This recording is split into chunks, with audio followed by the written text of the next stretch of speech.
Hello, welcome. Saudi Panda here to talk to you about the world.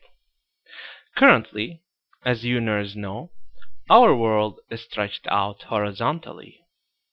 It has 256 layers from the bottom, bedrock, where you cannot dig any deeper, to the sky ceiling, where you cannot climb any higher. And for our newbies' knowledge, our world is virtually endless. That's right.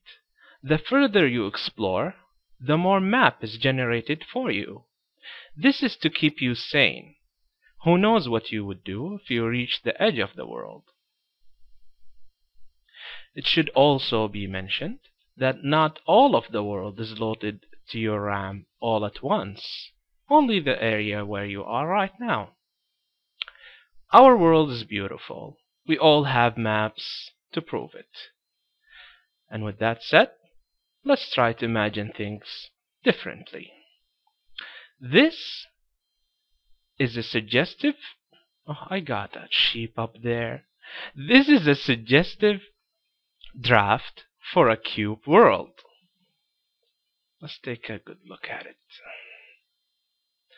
At the center here, where you see the pumpkin, we have the core of the planet. It would be encased, maybe not entirely, in bedrock. Around it, I'm not trying to say it should all be lava. It should not contend with the nether. The nether should win with lava at all times. But it should have more frequent lava than what we have right now. Around it is the usual rocky area where you find most of your caverns, and then the surface and the sky.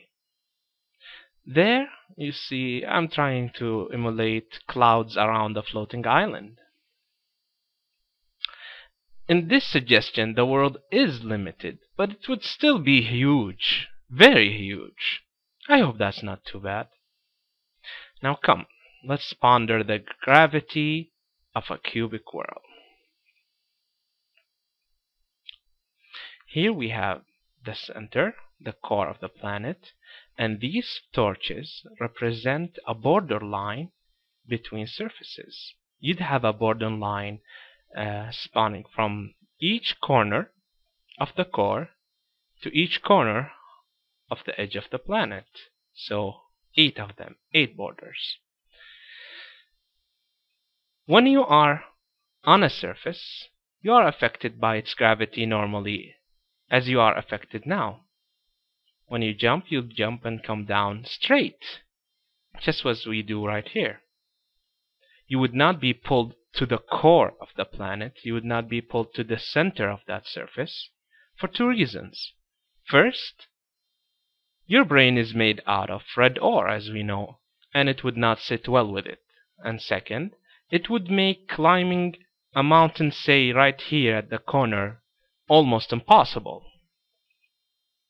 Now, as you cross over from one side of the planet to the other, your vision would be tilted a little bit, giving you the illusion that yes, you are crossing over, and so you know you have crossed the border and you will be changing gravities.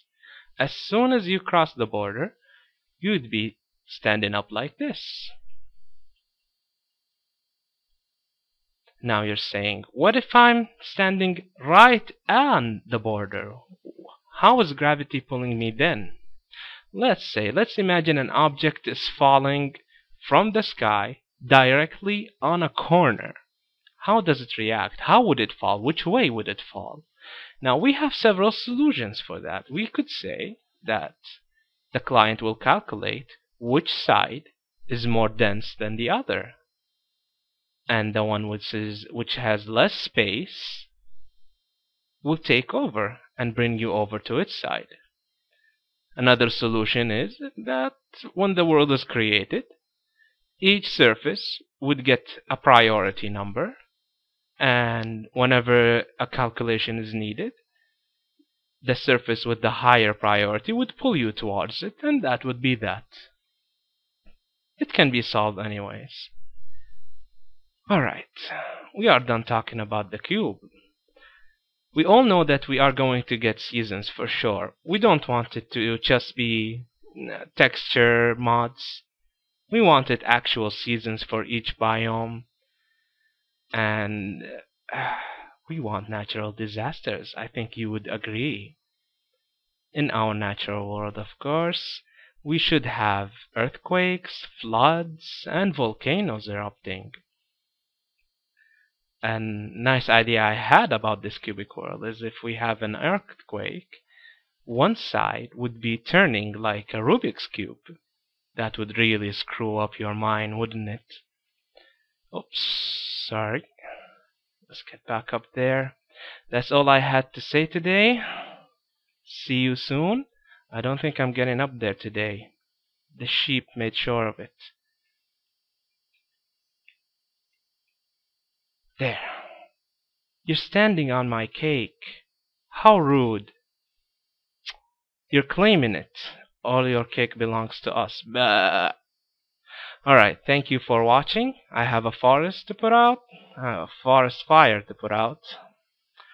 See you next time, and have a good day.